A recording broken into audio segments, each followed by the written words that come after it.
আপনি কি জানেন একটি পূর্ণবয়স্ক গাছ বছরে কি পরিমাণ অক্সিজেন উৎপাদন করতে পারে?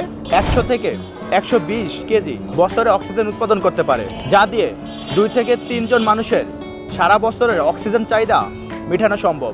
কিন্তু দুঃখের বিষয়, প্রতি বছর যে পরিমাণ গাছ লাগানো হয় তার থেকেও বেশি কর্তন করা হয়। বাংলাদেশে গাছ লাগানোর সবচেয়ে উপযুক্ত সময় হচ্ছে বর্ষাকাল, বিশেষ করে জুন থেকে আগস্ট। ঠিক এমনই সময়ে ভোলা সরকারি স্কুল মাঠে আয়োজন করা হয়েছে বৃক্ষ মেলা। যে বৃক্ষ মেলা চলবে টানা 7 দিন। এখন প্রশ্ন হচ্ছে, এই মেলায় এমন কি আছে যার জন্য অত্যন্ত একটিবার আপনার ঘুরে আসা উচিত? আজকের ভিডিওতে আমি শুধু মেলার দৃশ্যই দেখাবো না, বরং জানাবো কেন এই মেলা আমাদের জন্য গুরুত্বপূর্ণ, কি ধরনের গাছ এখানে পাওয়া যেতে পারে, আর কিভাবে একটি গাছ আপনার বাড়ি এবং দেশকে আরো সবুজ করে তুলতে পারে। আমি আব্দুর রহমান আপনাকে স্বাগতম জানাচ্ছি ভোলা সরকারি স্কুলের মাঠে আয়োজিত বৃক্ষ মেলা থেকে।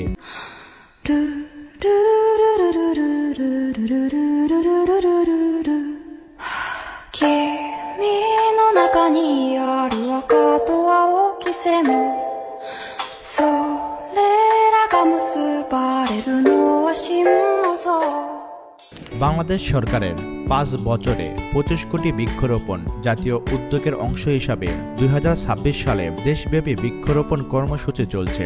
এই কর্মসূচির মূল প্রতিপাদ্য হল বৃক্ষ শুধু রোপণ নয়, যত্ন নিয়ে বাঁচাতে হয়। বিপুল মানুষের পদবারে কম্পিত এই সুজলা সুফলা পৃথিবী প্রতিদিনই বৃক্ষ শূন্য হচ্ছে। অবাধ ও নির্বিচারে চলছে বৃক্ষ নিধন, যার কারণে প্রতিনিয়তই হ্রাস পাচ্ছে অক্সিজেন এবং বৃদ্ধি পাচ্ছে কার্বন ডাই অক্সাইড। রবীন্দ্রনাথ ঠাকুর বৃক্ষের গুরুত্ব উপলব্ধি করে বলেছেন, আমরা যেমন স্নান করি এবং শুভ্র বস্তু পরিধান করি, তেমনি বাড়ির চারপাশে যত্নপূর্বক একটি বাগান করে রাখা ভদ্র প্রথার একটি অবশ্য কর্তব্য ভঙ্গ হওয়া উচিত। বৃক্ষ মেলা আমাদের পরিবেশের জন্য কতটা গুরুত্বপূর্ণ? বৃক্ষ মেলা তো আমাদের পরিবেশের জন্য আসলেই খুবই গুরুত্বপূর্ণ, কারণ দেখা যাচ্ছে যে আমাদের প্রত্যেক শহর এলাকা যেটাই বলি না কেন সবখানেই অনেক বেশি পরিবেশ দূষণ হচ্ছে। আর পরিবেশ দূষণের ক্ষেত্রে তো সবচেয়ে উপরে আছে ঢাকা। তো সেই দিক থেকে আমাদের সকলেরই পরিবেশ দূষণ রক্ষা করার জন্য প্রত্যেকের উচিত অন্তত একটা করে গাছ লাগানো। আপনার সবচেয়ে পছন্দের গাছ কোনটি? গাছ তো সবারই খুব পছন্দের জিনিস, সকল গাছই সুন্দর, আর ফুল গাছ তো হলে তো কথাই নেই। তো সেই ক্ষেত্রে আমার সবচেয়ে সুন্দর এবং পছন্দের গাছ হলো জুঁই ফুল গাছ। রবি ঠাকুর 1939 সালে আক্ষেপ করে বলেছেন, মানুষ নিজের প্রয়োজনে নির্বিচারে গাছ কেটে পৃথিবীকে নগ্ন ও উত্তপ্ত করে ফেলছে। আধুনিকতার মোহে পড়ে আমরা প্রতিনিয়তই গড়ে তুলছি নতুন নতুন স্থাপনা, আর সেই উন্নয়নের জন্য কেটে ফেলতে হচ্ছে শত শত গাছ। আমরা ভরিয়ে যাচ্ছি কংক্রিটের দেয়ার, অক্সিজেন দেয় না। সভ্যতার নামে গড়ে তুলেছি আকাশ ছোঁয়া ভবন, কিন্তু সেই ভবনের নিচে চাপা পড়ে আছে অসংখ্য গাছের নীরব আর্তনাদ। বৃক্ষ মেলায় এসে কেমন উপভোগ করতেছেন? বৃক্ষ মেলায় এসে আমার খুব ভালো লাগতে আছে, এবং আমার বাসার জন্য আম গাছ আছে, তারপরে কামরাঙা গাছ আছে, আপনার ফুলের চারা আছে, এবং আমি কিছু ফলের চারাও নিছি। আম গাছ নিছি, আপনার ফুলের চারা নিছি। দ্বীপ জেলা বলা যে চারপাশে গাছ গাছালি প্রয়োজন, দেখা গেছে একটা ঘূর্ণিঝড় হলেই এর প্রভাবটা আসে গাছের উপর দিয়ে চলে যায়।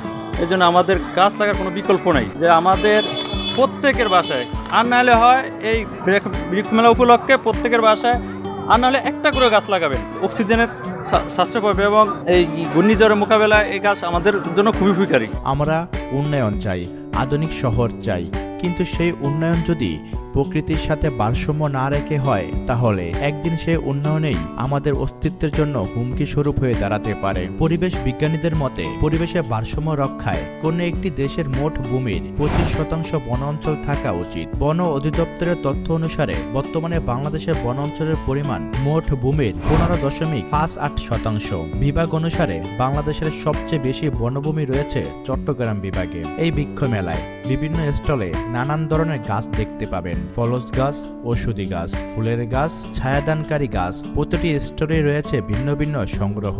চলুন জেনে নেই কোন গাছগুলোর চাহিদা বেশি এবং দাম কেমন। এবারে বৃক্ষ মেলার আমেজ কেমন? যে আমেজ অন্যবারের তুলনায় মোটামুটি ভালো, লোক সমাগম হচ্ছে, সামনে আরও লোক সমাগম হবে আশা করি। সবারই উচিত যে গাছ লাগানো, কারণ এখন বিভিন্ন জায়গায় কি গাছ নিধন করা হচ্ছে, তাই বিভিন্ন বিল্ডিং টিল্ডিং হচ্ছে, তাদের জন্য বিভিন্ন এখন ফল বাগানের ছাদ বাগানের জন্য ছাদ বাগানের বিভিন্ন গাছ আনা হচ্ছে আর কি মেলা। এবারে মেলার সবচেয়ে চাহিদাপূর্ণ গাছ কোনটি? চাহিদাপূর্ণ গাছ আপনার বিভিন্ন ফল গাছ আছে, ফুল গাছ আছে, বিভিন্ন বিদেশি ফল গাছের আর কি চাহিদা বেশি। যেমন আপনার আনারকলি গাছ আছে, তারপর হচ্ছে থাই মালটা, থাই সবেদা, এসব গাছের চাহিদা বেশি। দাম কিরকম? দাম আমরা রাখতেছি 60-এর ভিতরেই রাখতেছি। মেলা অনুযায়ী কি দাম একটু কম? দাম মিডিয়ামই, বেশি বাড়তিও না কমও না।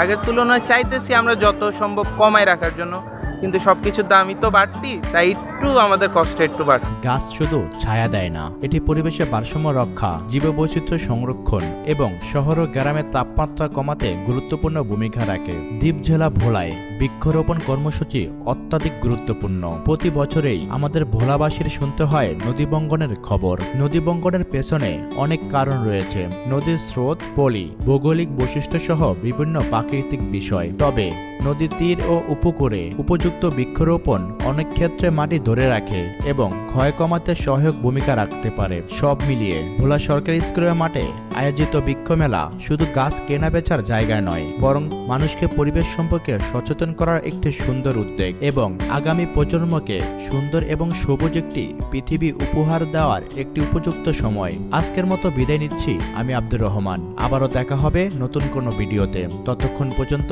ভালো থাকুন, সুস্থ থাকুন, গাছ লাগান, পরিবেশ বাঁচান।